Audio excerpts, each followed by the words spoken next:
யாருண்ணே? யார்கிட்ட நீங்கள் பேசிகிட்டு இருந்தீங்க? அவன் எதுக்கு இவனை ஒழிஞ்சுக்கிட்டு பார்க்கணும்? அவன்தாம்மா புலி, சல்லி பையன் வந்து என்கிட்ட என்ன பேச்சு பேசுனான்ற. அன்னைக்கு இந்த விக்ரம் வரவும் நெசமாயே நினச்சிட்டு பயந்து ஓடிட்டான். அவன் அவன் அந்த சக்கரையோட அல்லக்கை தானே? அவன் எதுக்கு விக்ரமா ஒழிஞ்சுக்கிட்டு பார்க்கணும்? இதில் ஏதோ இருக்குண்ணே. இதில் யோசிக்கிறதுக்கு என்னம்மா இருக்குது?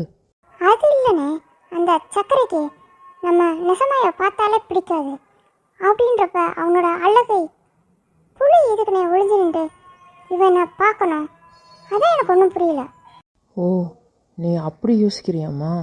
இங்கே பாரு நீலிமா, இப்போ நம்ம பண்ண வேண்டியதெல்லாம் விக்ரம போட்டிக்கு தயார் பண்ணுற மட்டும்தான். சரிண்ணே, நாங்கள் இங்கேயே இருக்கோம். பக்கத்தில் தானே மாறன் குடியில் இருக்கு. நீங்கள் மட்டும் போய் பேசிட்டு வாங்கண்ணே. நீ வரலையா நீ?